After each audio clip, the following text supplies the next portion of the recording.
Ассаламу алейкум, Америкадағы жігіт арнасына қош келдіңіздер. Бүгінгі хабарламамызда жолдары туралы айтамыз, Американың почта туралы айтамыз, және карантиндегі қаладағы көрген көшелерді көрсетеміз, және әуежайын көрсетеміз, Лос-Анджелестің. Сол енді әдеттегідей бағдарламаның соңында бір бейне баян көруге ұсынамын. Ал кеттік. Ең бірінші трасса туралы трассалар, жолдары туралы айтқым келгені, әрбір елдің байлығын сол жолдарымен сынауға болады екен. Американың жолдарын көрсеңіз, оны айтып біте алмайсыз. Жолдар өте дамыған, жүйесі сондай түсінікті. Әрбір, яғни бүкіл Американың территориясы сол үлкен трассалармен әрбір жері жалғанған. Сол трассамен, яғни үлкен ұзақ сапарға шығасыздар, ал жаңағыдай әрбір қаланың ішіне кіріп шығады, жаңағы сол трассадан былай оң жаққа жүрген кезде әрдайым оң жаққа бұрылып кететін, сөйтіп сол трассадан шығып кететін бір кішкентай жолдар бар. Яғни трасса кетіп барады, бір қалаға жақындаған кезде қаланың ішіне кірсе сол трасса, негізі ол трасса жаңағыдай хайвей деп атайды, яғни сәл дәрежесі биіктеу бір жол. Ал содан жаңағыдай қалаға кірем десеңіз, кішкентай эксит деген кішкентай содан түсіп кететін бір жолдар болады. Сол жолдармен жаңағыдай қалаға түсіп кетесіз, қаланың ішіне кіріп кетесіз. Ал былай ол жаңағы трассалардың барлығы сәл биіктеу дәрежеде деңгейде өтеді жаңағыдай. Мысалы қалалар сәл төменде қалады, қаланың көшелері болмаса жан-жақта сәл алыстау жерде қалады. Яғни сол трассалар өте үлкен, мінекей трассаларында салынған, мысалы үшін 5 көлік сиятындай, 6-8 көлік сиятындай кең жолдардың трассалары. Және сол трассалармен кетіп баратқан кезде бір байқағаным, олардың жаңағы сызған әрбір машинаның жаңағыдай жүретін жолы бар емес пе, сызылған. Сол сызылған арнайы жолдар біздікіне қарағанда сәл тарлау, бір 10-15%. Сол себептен біз үйренгенше бір дөңгелегіміз әрдайым оңға болмаса солға шығып кететін.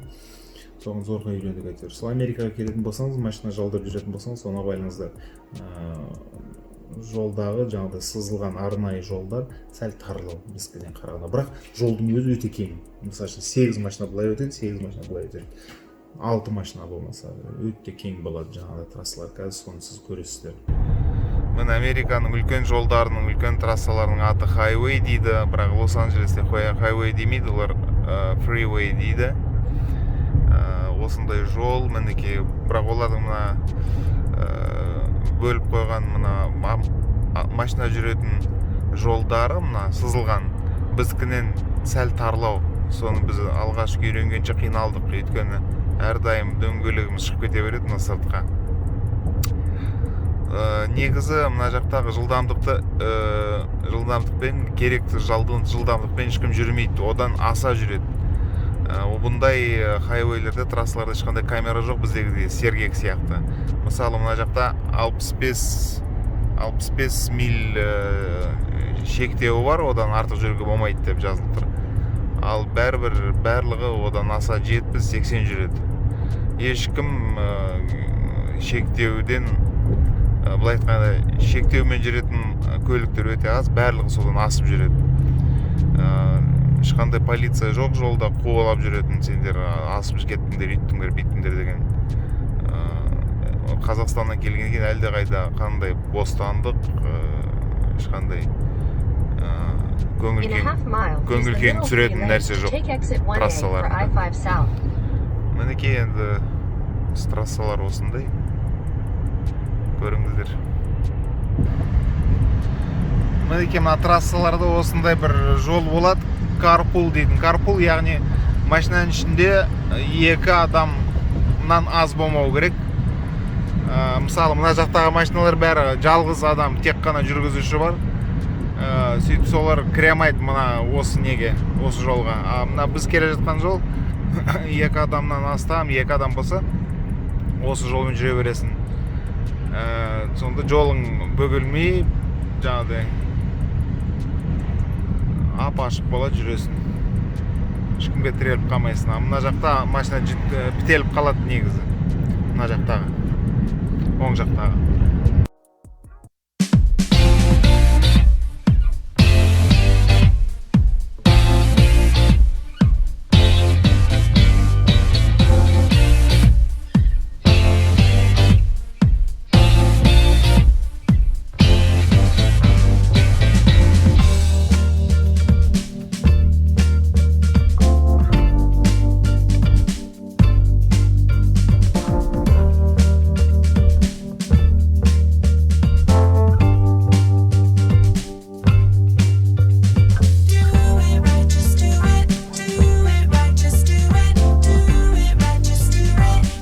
Почтаға келген кезде, я почта біздікіндей, біз үйренген почта ғой енді. Бірақ бірнеше жаңағыдай компания бар, өзінің мемлекеттік USPS деген компания бар, біздің Қазпошта сияқты. Және DHL, FedEx, USPS деген компаниялар, оларда жаңағыдай поштаның жұмысын атқарады, бірақ ең арзан жаңағы USPS. Сол әрбір үйдің қасында жаңағыдай почталық жәшік бар, соған келген хаттарды салып береді сізге, болды. Сол туралы да көрсетейін деген, қалай поштаны алатыныңызды. Қалай жұмыс жасайтынын түсіндірейін. Почтаның қалай жұмыс жасайтынын түсіндірейін. Мысалы үшін почта келетін болса, осы жердегі міне әрбір үйдің өзінің бір ящигі бар. Әрбір үйдің есігінасында ящигі бар. Ящиктің номері үйдің нөміріне сәйкес келмейді.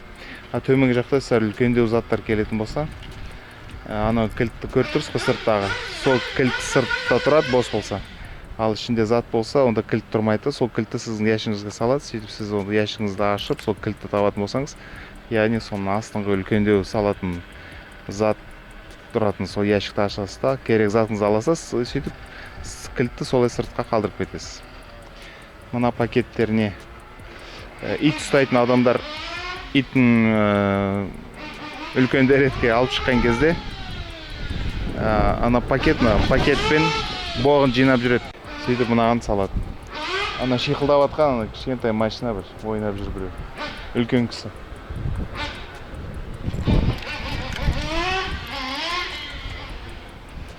Мінекей.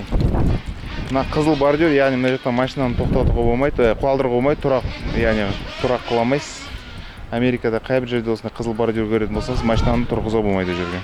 Мынау арық негізі, су ағатын. Мына арықтар осындай саяз, терең емес біздікіндей. Осылай су ағады. Сөйтіп мына тұрып атқан біздің үй қоршаулы жерде осындай кіретін, бізді оңтүстікке дарваза дейді. Дарваза негізі Иран тілінен келген сөз. Бірінші өзбек тіліне енген, кейін қазақ тіліне де енген ғой. Мына машинаны көрдім. Осы ойыншықпен ойнап жүр бір кісі. Сол кіретін болсаңыз, өзіңізде бір пульт болады. Пультты баспасаңыз, машинаның ішінен есік ашылады да сөйтіп кіресіз. Болмаса ана ар жақта пульт бар өзінің, жерде тұратын столбының ішінде. Кнопкаларды басасыз да сөйтіп кіресіз. Міне осындай жерде тұрамыз. Жалдап. Күнде Америкадағы жарнамалар өйстіп келеді. Соны почтадан аламыз да шелекке тікелей тастаймыз. Ағаштарды аямайды екен, сол ағаштан жасайды осы қағаздың бәрін. Негізі карантин болмай-ақ Американың қалаларында адамдар көшеде көп жүре бермейді. Себебі білмеймін, әйтеуір солай қалыптасып кеткен. Әрбір семьяда бір машина емес, бірнеше машина болады, көлік болады.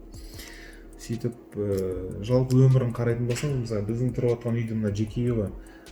Жеке үй болғаннан кейін ол мысалы біраз арнайы жері болады, одан кейін бір-ақ семья тұрады бір жер үйде.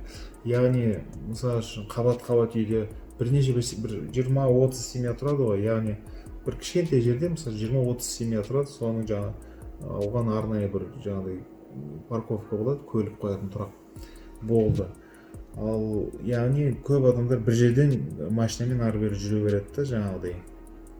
Кейін ары қашықтар бізде үлкен емес сол себептен. Көп адам мысалы этаж үйлерде тұрады, ал мына жақта көбінесе 80% американдықтар жеке үйлерде тұрады. Яғни сол 30-40 семьяны үйлеріне тұрғызамын дегеніңізше қанша жер керек, қанша үй керек, яғни білесіз ғой, қырық қатарынан тұрса ол кәдімгідей жер алады.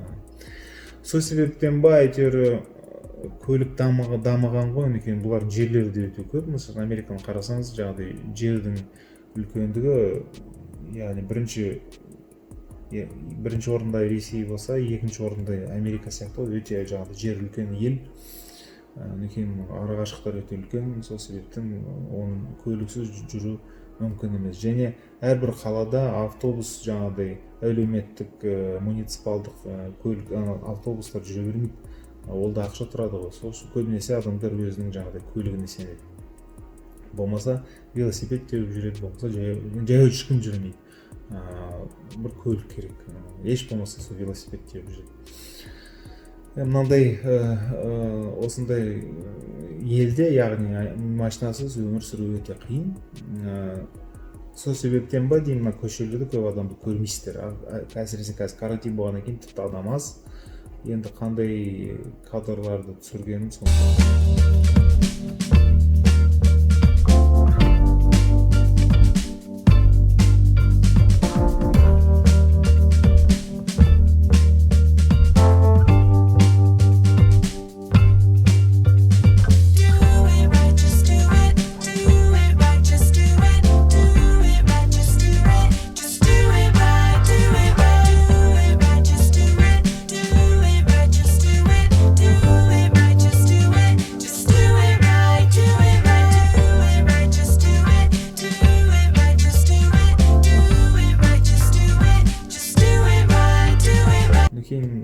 Қызым қонаққа келем дегеннен кейін, осы карантин біткенде, сол карантин бітпей тұрып, біз аэропортқа барып, сол аэропорттан әуежайда не болып жатқанын көргіміз келіп, барып сәл түсіріп едім сол әуежайды. Соны көріңіздер, әуежайдың жағдайы қандай.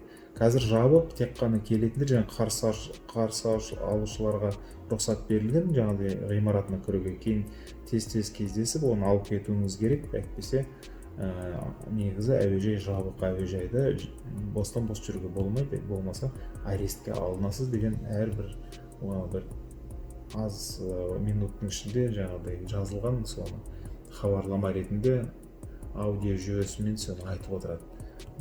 Аэропорт жабылған, жабық, карантин, жүрмеңіздер, егер заңды бұзатын болсаңыздар арестке кетесіз деп кәдімгідей қорқытады.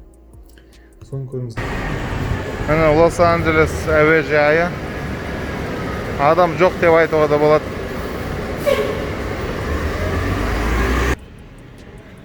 Ешкім жоқ. Міне әуежайда қазір ешкімге кіруге болмайды, тек қана қарсы алушылар ғана, келетін адамдар ғана. Кім ережені бұзса, полиция арестке алады деп айтып отыр. Кім ережені бұзса, полиция алып кетеді дейді. Ал енді әдеттегідей осы бағдарламаның соңында менің продюсерлігімде жүрген топтың бір бейнесін қарап тамашалаңыздар. Арнамда қалыңыздар, таратыңыздар, комментарий жазыңыздар, лайк қойыңыздар. Және менің арнама жазылыңыздар. Ал сау саламат болыңыздар.